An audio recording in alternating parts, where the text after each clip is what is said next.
Hello friends, welcome to my channel the science fever. आज मैं आप लोग को इलेक्ट्रोकेमिस्ट्री का सेकंड पार्ट बताने जा रहा हूं, जिसमें हम लोग पढ़ेंगे measurement of electrode potential. Electrode potential को हम लोग कैसे मेजर करते हैं, इसको जानने से पहले हम लोग देखते हैं कि आज के वीडियो में हम लोग कौन कौन से टॉपिक को कवर करने वाले हैं। तो हम लोग इलेक्ट्रोड पोटेंशियल के बारे में जानेंगे, सेल पोटेंशियल के बारे में जानेंगे, और ये भी जानेंगे कि इलेक्ट्रोड पोटेंशियल कितना प्रकार का होता है, कौन कौन सा फैक्टर है जो इलेक्ट्रोड पोटेंशियल को प्रभावित कर सकता है, अफेक्ट कर सकता है। उसके बाद रेफरेंस इलेक्ट्रोड क्या होता है, ओके। उसके बाद हम लोग रेफरेंस इलेक्ट्रोड में दो बढ़ेंगे, प्राइमरी रेफरेंस इलेक्ट्रोड क्या है, सेकेंडरी रेफरेंस इलेक्ट्रोड क्या होता है, बट हम लोग मेनली फोकस करेंगे प्राइमरी रेफरेंस इलेक्ट्रोड पे, ठीक है। तो हम लोग शुरू करते हैं इलेक्ट्रोड पोटेंशियल से। तो इलेक्ट्रोड पोटेंशियल जो है,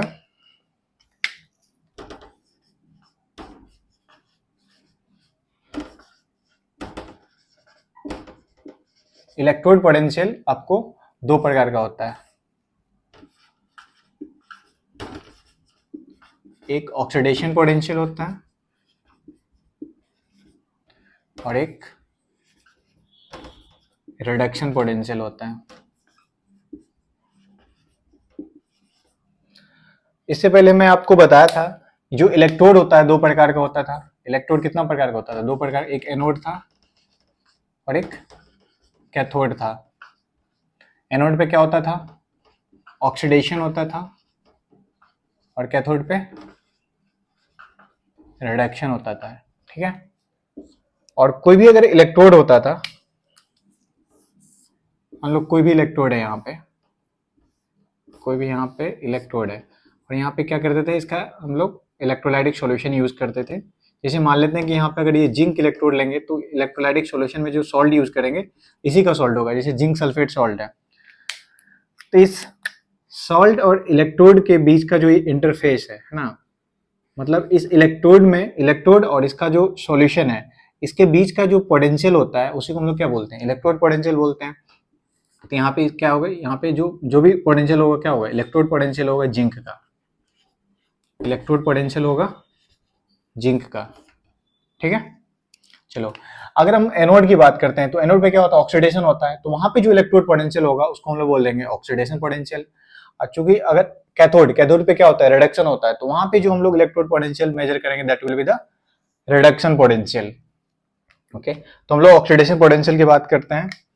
तो जैसे हम यहाँ पे जिंक का इलेक्ट्रोड ले लिए, जिंक का इलेक्ट्रोड लिए, यहाँ पे हम लोग जिंक सल्फेट सॉल्यूशन यूज किए, तो यहाँ पे क्या होगा? Zn का ऑक्सीडेशन होता था, तो Zn +2 में जाएगा प्लस 2 इलेक्ट्रॉन।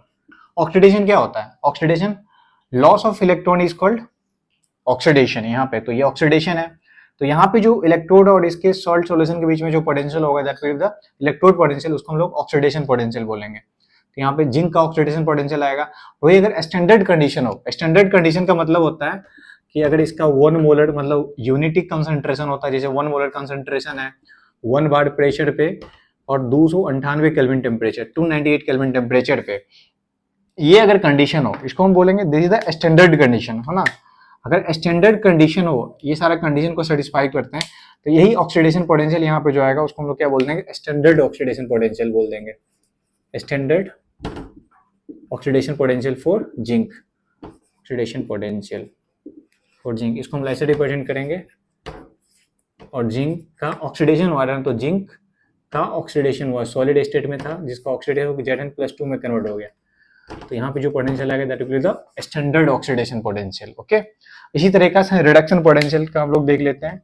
कॉपर लेते हैं, यहाँ पे कॉपर का एक इलेक्ट्रोड ले लेते हैं और यहाँ पे कॉपर का सॉल्यूशन लेते हैं। जैसे हम लोग कॉपर सल्फेट सॉल्यूशन लेते हैं, ठीक है। और ये कॉपर का इलेक्ट्रोड है यहाँ पे। तो कॉपर यहाँ पे क्या होता है? यहाँ पे अगर ये कैथोड का काम करता है तो यहाँ पे रिडक्शन होता है, तो ये कॉपर में कन्वर्ट होगा। और यहाँ पे जो पोटेंशियल हमको आएगा वो that will be the reduction potential. और वही फिर अगर ये स्टैंडर्ड कंडीशन पे हो, जैसे कॉपर सल्फेट का सॉल्यूशन 1 मोल 1 बार प्रेशर 298 केल्विन टेम्परेचर पे हो, तो यही जो पोटेंशियल होगा that will be the standard reduction potential, जिसको हम लोग कैसे रिप्रेजेंट करेंगे? क्योंकि रिडक्शन हो रहा है, रिडक्शन कैसे होगा? Cu+2 है, पहले ये मेजर कर जो एक्वस सॉल्यूशन में है, और फिर एक हम लोग यहाँ पे वर्टिकल लाइन देंगे और फिर कॉपर में कन्वर्ट हो रहा है सॉलिड स्टेट में, ऐसे रिप्रेजेंट करते हैं, that will be the standard reduction potential. तो इलेक्ट्रोड पोटेंशियल आपको दो प्रकार का हो गया, ऑक्सीडेशन पोटेंशियल और रिडक्शन पोटेंशियल। आगे चलते हैं हम लोग।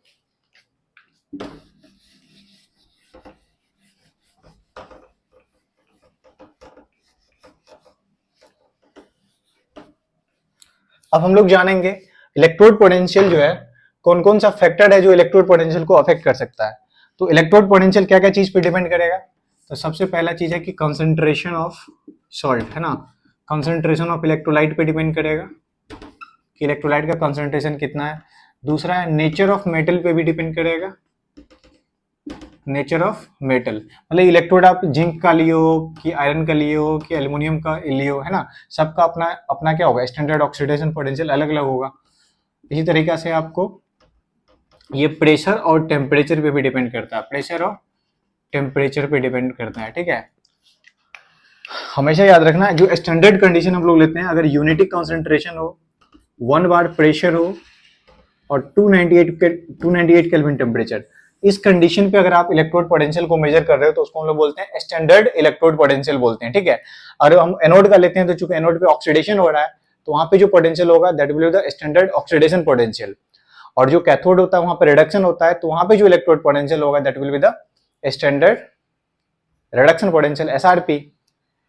अब देखो एक according to IUPAC convention, IUPAC convention के अनुसार क्या है, अगर स्टैंडर्ड इलेक्ट्रोड पोटेंशियल जस्ट बोल रहे हो ना, स्टैंडर्ड इलेक्ट्रोड पोटेंशियल अगर किसी का बोल रहे हो कि इसका स्टैंडर्ड इलेक्ट्रोड पोटेंशियल एम, कोई एलिमेंट एम है जिसका स्टैंडर्ड इलेक्ट्रोड पोटेंशियल एम कुछ है, तो उसका मतलब ही हो जाता है कि आप उसका बात कर रहे हो स्टैंडर्ड रिडक्शन पोटेंशियल की बात कर रहे हो, स्टैंडर्ड रिडक्शन पोटेंशियल की बात कर रहे हो। जब मैं आप लोग को नेक्स्ट वीडियो में इलेक्ट्रोकेमिकल सीरीज बताऊंगा, इलेक्ट्रोकेमिकल सीरीज बताऊंगा, तो वहां पे क्या वो स्टैंडर्ड इलेक्ट्रोड पोटेंशियल है, डिफरेंट एलिमेंट्स का स्टैंडर्ड इलेक्ट्रोड पोटेंशियल है, मतलब क्या होगा वो सब क्या होगा, सब स्टैंडर्ड रिडक्शन पोटेंशियल है वहां पे लिखा हुआ है, ठीक है। तो स्टैंडर्ड इलेक्ट्रोड पोटेंशियल अगर बोल रहे हैं तो आपको डायरेक्ट समझ में आ जाना चाहिए कि हम क्या चीज की बात कर रहे हैं, स्टैंडर्ड रिडक्शन पोटेंशियल की बात कर रहे हैं ऑफ दैट पार्टिकुलर एलिमेंट जिसका हम लोग डिस्कस कर रहे होंगे, ओके। बाय डिफॉल्ट अगर स्टैंडर्ड इलेक्ट्रोड पोटेंशियल है तो आपको मान लेना रिडक्शन पोटेंशियल, अगर ऑक्सीडेशन पोटेंशियल है तो लिखा रहेगा वहां पे कि इसका ऑक्सीडेशन पोटेंशियल इतना है, ठीक है। नहीं तो अगर ऑक्सीडेशन पोटेंशियल है जस्ट अगर इलेक्ट्रोड पोटेंशियल लिखा है तो आपको ऑटोमेटिक समझ में आ जाना चाहिए कि वो उसके रिडक्शन पोटेंशियल की बात कर रहा है। चलिए अब हम लोग थोड़ा सा सेल पोटेंशियल के बारे में देख लेते हैं कि सेल पोटेंशियल क्या होता है।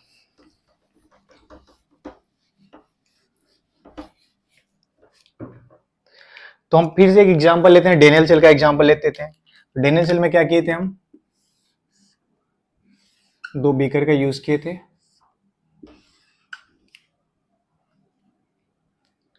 और इसमें मैं एक जिंक इलेक्ट्रोड का यूज किया था और इसमें कॉपर इलेक्ट्रोड का यूज किया था।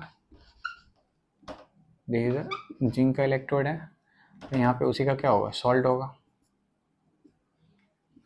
जिंक सल्फेट सॉल्ट है, यहाँ पे कॉपर सल्फेट सॉल्ट होगा, कॉपर का इलेक्ट्रोड है, और इन्वर्टेड यू ट्यूब से हम लोग इसको कनेक्ट कर दिए, दिस द सॉल्ट ब्रिज, और इन दोनों को वायर से हम लोग कनेक्ट कर देते थे, ठीक है। तो यहाँ पे सेल का जो ईएमएफ निकालते थे, हम बताए थे कि यहाँ पे क्या है, यहाँ पे ऑक्सीडेशन हो रहा है, तो यहाँ पे अगर ऑक्सीडेशन हो रहा है तो इलेक्ट्रॉन मूव करता था इधर, तो करंट का डायरेक्शन क्या होगा, opposite to the direction of motion of electron का जस्ट अपोजिट होगा, करंट का मोशन होगा, ठीक है। अब चूंकि करंट जो है कॉपर इलेक्ट्रोड से जिंक इलेक्ट्रोड की तरफ मूव कर रहा है, इसका मतलब ये जो है हायर पोटेंशियल पे है, ये आपको हायर पोटेंशियल पे है, हायर पोटेंशियल पे है।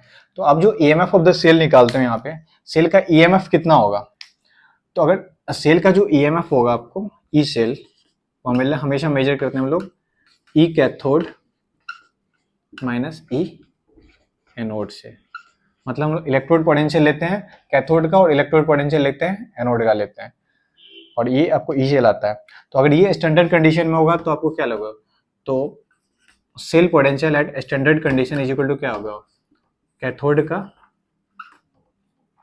स्टैंडर्ड पोटेंशियल माइनस एनोड का स्टैंडर्ड पोटेंशियल। इसका मतलब हुआ जो ई सेल आया आपको, ईएमएफ ऑफ द सेल या सेल पोटेंशियल जो आया वो आपको SRP ऑफ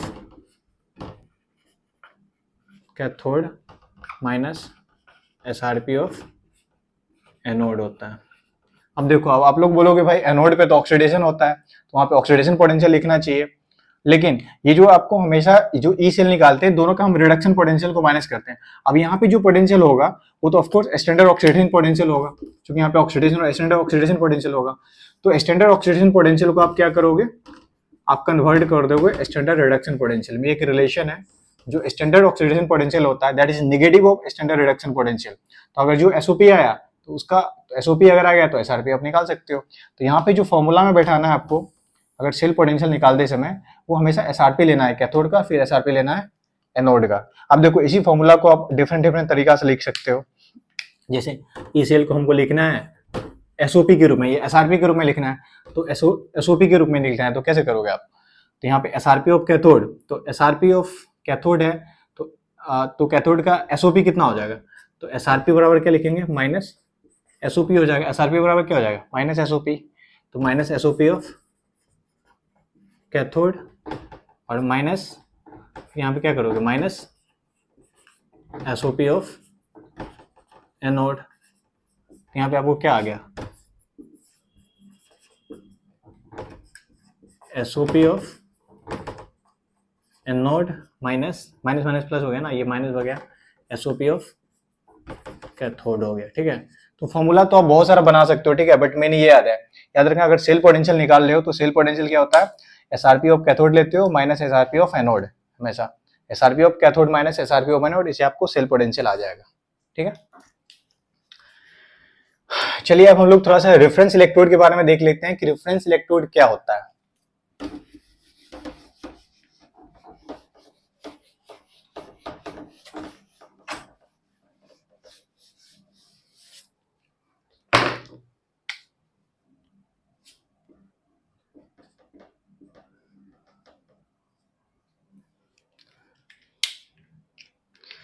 देखो यहाँ पे बताया जाता है कि कोई भी अगर इंडिविजुअल इलेक्ट्रोड है तो उसका आप इलेक्ट्रोड पोटेंशियल नहीं निकाल सकते हो। कभी भी इंडिविजुअल इलेक्ट्रोड का हम लोग इलेक्ट्रोड पोटेंशियल नहीं निकाल सकते हैं, मतलब हाफ सेल का हम लोग इलेक्ट्रोड पोटेंशियल डायरेक्टली नहीं निकाल सकते हैं। उसको हमेशा एक दूसरे इलेक्ट्रोड के साथ पेयर करना पड़ता है, तब हम वहां पे क्या निकालते हैं? डिफरेंस ऑफ इलेक्ट्रोड पोटेंशियल निकालते हैं। कोई भी इंडिविजुअल इलेक्ट्रोड का इलेक्ट्रोड पोटेंशियल आप नहीं निकाल सकते हो, हमेशा डिफरेंस ऑफ इलेक्ट्रोड पोटेंशियल निकालते हैं, जिसको हम लोग क्या बोलते हैं? सेल पोटेंशियल बोलते हैं। ठीक है, तो अगर हमको चाहिए, मान लो कि जिंक का हमको चाहिए कि भाई उसका इलेक्ट्रोड पोटेंशियल कितना होगा, कॉपर का इलेक्ट्रोड पोटेंशियल कितना होगा, ठीक है, तो हमेशा कॉपर का इलेक्ट्रोड पोटेंशियल निकालना है तो किसी अदर इलेक्ट्रोड के साथ उसको पेयर करना पड़ेगा, जिंक का निकालना है तो किसी अदर इलेक्ट्रोड के साथ पेयर करना पड़ेगा।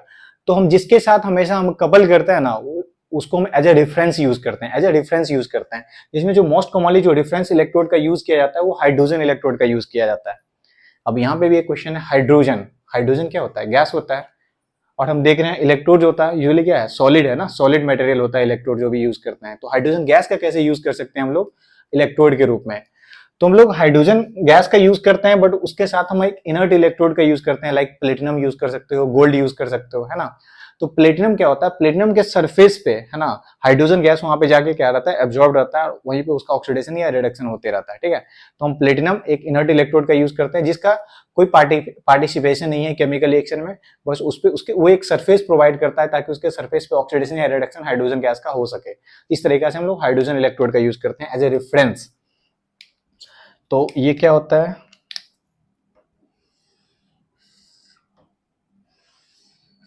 ठीक है, तो यहाँ पे हम लोग हाइड्रोजन इलेक्ट्रोड का यूज, पहले हम प्लेटिनम लेते हैं, यहाँ पे प्लेटिनम,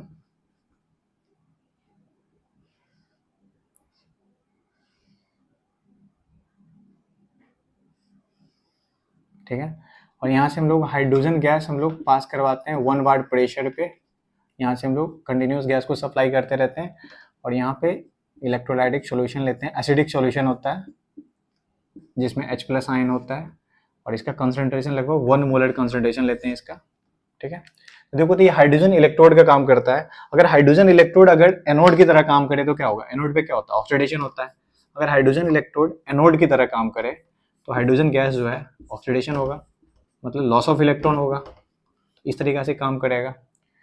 तो बाय कन्वेंशन इसका भी अपना क्या होगा, अगर एक इलेक्ट्रोड है तो इसका भी अपना इलेक्ट्रोड पोटेंशियल होगा, क्योंकि यहाँ पे ऑक्सीडेशन हो रहा है तो यहाँ पे क्या होगा, और स्टैंडर्ड कंडीशन है 1 मोलर कंसंट्रेशन है, 1 बार प्रेशर है, और किसी भी टेम्परेचर पे, है ना, इसका जो स्टैंडर्ड यहाँ पे क्या ऑक्सीडेशन हो रहा है, तो ऑक्सीडेशन पोटेंशियल मतलब कैसे लिखेंगे उसको, ये ऑक्सीडेशन इस तरीके से हो रहा है ना, H2 जो है वो H+ में जा रहा है, मतलब ऐसे रिप्रेजेंट करेंगे ऑक्सीडेशन, इसको हम क्या बोलेंगे, स्टैंडर्ड ऑक्सीडेशन पोटेंशियल बोलेंगे। और ये कौन सा इलेक्ट्रोड है, हाइड्रोजन इलेक्ट्रोड है, चूंकि स्टैंडर्ड कंडीशन में बात कर रहे हैं तो इसको हम क्या बोल सकते हैं, ये क्या हो गया एक तरह से SHE, स्टैंडर्ड हाइड्रोजन इलेक्ट्रोड। तो स्टैंडर्ड हाइड्रोजन इलेक्ट्रोड का जो स्टैंडर्ड ऑक्सीडेशन पोटेंशियल है ना, at any temperature at 1 bar pressure and 1 molar concentration of H+ ion, इसको माना गया है 0, है ना, ये आपको रट लेना है ना, ये बाय कन्वेंशन मान लिया गया, इसका जो स्टैंडर्ड ऑक्सीडेशन पोटेंशियल 0 है। अगर स्टैंडर्ड ऑक्सीडेशन पोटेंशियल अगर 0 है तो स्टैंडर्ड रिडक्शन पोटेंशियल भी क्या होगा, बराबर 0 ही होगा ना, स्टैंडर्ड रिडक्शन पोटेंशियल भी 0 होगा इसका। अब क्या करेंगे, इसका स्टैंडर्ड ऑक्सीडेशन पोटेंशियल या स्टैंडर्ड रिडक्शन पोटेंशियल 0 मान लिया गया। अब इसके साथ हम कोई अदर इलेक्ट्रोड को पेयर करेंगे और उसका हम इलेक्ट्रोड पोटेंशियल निकालेंगे, ठीक है। तो हम मान लेते हैं इसको, इसके साथ हम लोग पेयर करते हैं कॉपर का, हमको निकालना है कि कॉपर का इलेक्ट्रोड पोटेंशियल कितना होगा। देखिए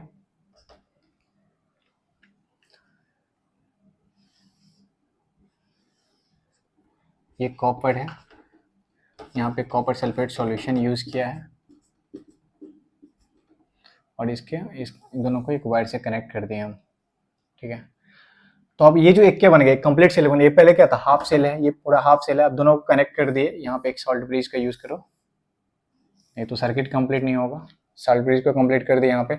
अब ये कंप्लीट सेल हो गया, ये पहले हाफ सेल था, हाफ सेल था। तो मैं ये बताया कि कभी भी हाफ सेल का आप इंडिविजुअल हाफ सेल का इलेक्ट्रोड पोटेंशियल नहीं निकाल सकते हो, हमेशा अगर किसी का अगर इलेक्ट्रोड पोटेंशियल निकालना चाह रहे हो तो उसको हमेशा पेयर करते हैं एक रेफरेंस इलेक्ट्रोड के साथ। तो मोस्ट कॉमनली जो रेफरेंस इलेक्ट्रोड का हम लोग यूज करते हैं वो हाइड्रोजन इलेक्ट्रोड का यूज करते हैं ना, that is standard hydrogen electrode का यूज करते हैं, जिसका एसआरपी हम लोग बाय कन्वेंशन 0 मान लिए, ठीक है। तो हम लोग निकालते हैं, तो एक कंप्लीट सेल बना, इस कंप्लीट सेल का ईएमएफ निकाला गया है ना, तो इस कंप्लीट सेल का जो ईएमएफ निकाला गया है वो ईएमएफ ऑफ सेल जो होता है इसका वो 0.34 वोल्ट होता है, 0.34 वोल्ट होता है ईएमएफ ऑफ दिस सेल। इस सेल का ईएमएफ 0.3 वोल्ट है, तो हमको कॉपर का इलेक्ट्रोड पोटेंशियल चाहिए। आप चूंकि यहाँ पे रिडक्शन होगा, है ना, तो स्टैंडर्ड रिडक्शन पोटेंशियल इसका कितना होगा वो निकालना है।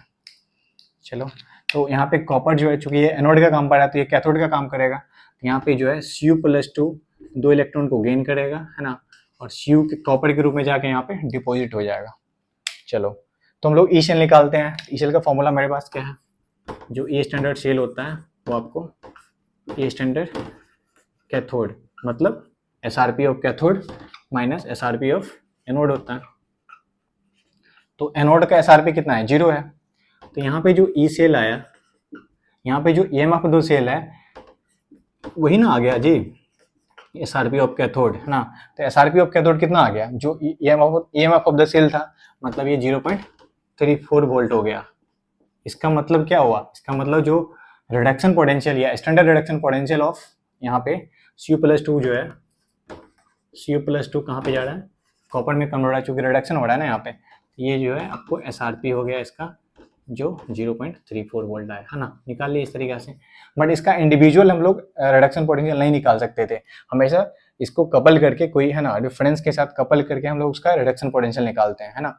जो मोस्ट कॉमनली जो रेफरेंस इलेक्ट्रोड का हम लोग यूज करते हैं वो हाइड्रोजन इलेक्ट्रोड का यूज करते हैं, जो प्लस 0.3 वोल्ट है, ठीक है।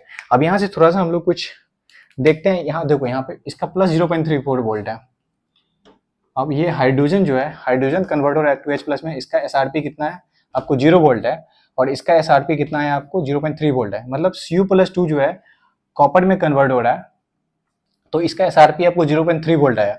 इसका मतलब बताओ यहाँ पे कि standard reduction potential hydrogen gas का ज्यादा है कि Cu+2 का ज्यादा है। ऑफकोर्स Cu+2 का टेंडेंसी, ऑफकोर्स इसका कॉपर इलेक्ट्रोड का क्या है, कॉपर इलेक्ट्रोड का इलेक्ट्रोड पोटेंशियल निकाल रहे हो ना, तो कॉपर इलेक्ट्रोड का इलेक्ट्रोड पोटेंशियल कितना है, प्लस 0.3 वोल्ट बढ़ना। इसका मतलब इसका जो है रिड्यूसिंग, इसका स्टैंडर्ड रिडक्शन पोटेंशियल ज्यादा, स्टैंडर्ड रिडक्शन पोटेंशियल अगर ज्यादा है तो उसका रिडक्शन आसानी से हो सकता है ना, तो ये इजिली रिड्यूस होना चाहेगा, ये आपको इजिली रिड्यूस होना चाहेगा। तो ये Cu+2 इजिली रिड्यूस का मतलब क्या है, इजिली इलेक्ट्रॉन को गेन करना चाहेगा ना, तो ये इजिली क्या हो रहा है, रिड्यूस हो रहा है, मतलब इसका जो रिड्यूस्ड फॉर्म है वो ज्यादा स्टेबल होगा। अब ये याद रखना आप, हाइड्रोजन को यहाँ पे हाइड्रोजन का जो आपको आया SRP कितना आया, आपको माना गया है 0 वोल्ट मान लो, ठीक है।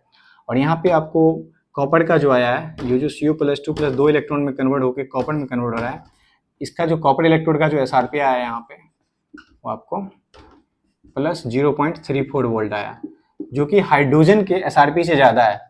तो अगर स्टैंडर्ड रिएक्शन पोटेंशियल किसी अगर हाइड्रोजन से ज़्यादा हो, हाइड्रोजन से अगर किसी का भी अगर SRP ज़्यादा हो तो उसका रेड्यूस्ड फॉर्म ज़्यादा स्टेबल होगा। तो इसका रेड्यूस्ड फॉर्म कौन है भाई, इसका रेड्यूस्ड फॉर्म क्या है, ये Cu+2 2 इलेक्ट्रॉन कहेंगे तब ना एक कॉपर में रेड्यूस हो रहा है, इसका मतलब कॉपर यहाँ पे ज़्यादा स्टेबल होगा, कॉपर यहाँ पे ज़्यादा स्टेबल होगा। इससे एक क्वेश्चन बनता है यहाँ पे कि कॉपर जो है वो आपको HCl में सॉल्युबल नहीं होता है, क्यों सॉल्युबल नहीं होता है, क्यों, क्योंकि देखो यहाँ पे कॉपर है और यहाँ पे H+ आयन है, यहाँ पे कॉपर है, यहाँ पे H+ आयन है, ठीक है। और चूंकि कॉपर जो है कभी भी अगर हाइड्रोजन के साथ है तो कॉपर का रेड्यूस्ड फॉर्म क्या होता है, ज्यादा स्टेबल होता है, तो कॉपर का रेड्यूस्ड फॉर्म कॉपर ही है ना, तो ये आपको ये इसमें डिजोल्व नहीं होता। लेकिन जिंक की अगर बात करें यहाँ पे, जिंक का बाद में हम लोग बात करते हैं, पहले कॉपर की बात करते हैं। कॉपर जो है आपको HNO3 सॉल्यूशन में सोल्यूबल होगा कि नहीं होगा, यहाँ पे सोल्यूबल होता है। अब यहाँ पे क्यों सोल्यूबल होता है, यहाँ पे भी तो H+ आयन है, हाँ ये H+ आयन की वजह से सोल्यूबल नहीं है, ये नाइट्रेट आयन की वजह से यहाँ पे सोल्यूबल होता है। NO3- आयन जो है, जो कॉपर को क्या करता है, आसानी से ऑक्सीडाइज कर देता है। ऑक्सीडाइज मतलब NO3- जो है इसको ऑक्सीडाइज करेगा, कॉपर का ऑक्सीडाइज का मतलब क्या, कॉपर जो है वो ऑक्सीडाइज हो जाएगा, जैसे Cu+2 में चला गया तो एक्वा सॉल्यूशन में चला गया जी, इसका मतलब कॉपर आयन क्या हो गया, सोल्यूबल हो गया। तो कॉपर HNO3 में सोल्यूबल है, लेकिन कॉपर HCl में सोल्यूबल क्यों नहीं होता, क्योंकि ये जो H+ आयन है और कॉपर है, तो कॉपर अगर H हाइड्रोजन के साथ है तो इसका SRP आपको ज्यादा है, तो इसका रेड्यूस्ड फॉर्म ज्यादा स्टेबल है। ये Cu+2 क्या है, कॉपर का ऑक्सीडाइज फॉर्म है, रेड्यूस्ड फॉर्म कॉपर है, तो यहाँ पे कॉपर स्टेबल ज्यादा है, तो कॉपर Cu+2 में जाना ही नहीं चाहेगा। सो ये कॉपर जो है HCl के साथ सोल्यूबल नहीं होता है यहाँ पे। ओके और ये सब हम लोग जानेंगे जब हम इलेक्ट्रोकेमिकल सीरीज नेक्स्ट वीडियो में बताएंगे, तो आपको अच्छे से बताएंगे कि ऑक्सीडाइजिंग एजेंट कौन ज्यादा स्ट्रॉन्गर होता है, क्या रिड्यूसिंग एजेंट का क्या मतलब है, ठीक है, कौन किसको ऑक्सीडाइज कर सकता है, कौन किसको ऑक्सीडाइज नहीं कर सकता है, ये सब हम लोग इलेक्ट्रोकेमिकल सीरीज वाले वीडियो में अच्छे से समझेंगे, ठीक है। तो ये हम लोग बता दिए कि मतलब आपको रेफरेंस इलेक्ट्रोड क्या होता है, इलेक्ट्रोड पोटेंशियल क्या है, सेल पोटेंशियल क्या है। एक हम लोग आजकल सेकेंडरी रेफरेंस इलेक्ट्रोड भी यूज करते हैं, जैसे हम यहाँ पे यूज किए थे हम लोग हाइड्रोजन इलेक्ट्रोड, इसी तरीके से हम लोग एक secondary reference electrode like calomel electrode का यूज करते हैं, जो Hg2Cl2 होता है ना, Hg2Cl2 होता है, और इसका जो रिप्रेजेंटेशन होता है ऐसे रिप्रेजेंट करते हैं, इसमें भी हम लोग प्लेटिनम इनर्ट इलेक्ट्रोड के रूप में यूज करते हैं, और इस पे Hg2Cl2 होता है ना, जिसका रिएक्शन होते रहता है। मतलब ये भी इलेक्ट्रोड का यूज करके हम लोग दूसरे इलेक्ट्रोड का इलेक्ट्रोड पोटेंशियल निकाल सकते हैं, बट मोस्ट कॉमनली जो यूज होता है हाइड्रोजन इलेक्ट्रोड होता है, इसीलिए हम लोग यही पढ़ेंगे, ठीक है। तो hydrogen electrode is used as a reference electrode, इसका SRP बाय कन्वेंशन 0 मान लिया गया, और इसे हम लोग कोरिलेट करके किसी दूसरे इलेक्ट्रोड का हम लोग इलेक्ट्रोड पोटेंशियल निकाल सकते हैं, ठीक है। तो हम लोग फिर से नेक्स्ट वीडियो में मिलते हैं, वहां पे आपको अच्छे से बताएंगे कि क्या इलेक्ट्रोकेमिकल सीरीज है। Electrochemical series most important topic होता है इस चैप्टर का, उसको अगर आप अच्छे से समझ गए तो मोस्ट ऑफ द क्वेश्चंस आपके जो है वो क्लियर हो जाते हैं, ठीक है। तो फिर हम लोग नेक्स्ट वीडियो में मिलते हैं, देखते रहिए द साइंस फीवर।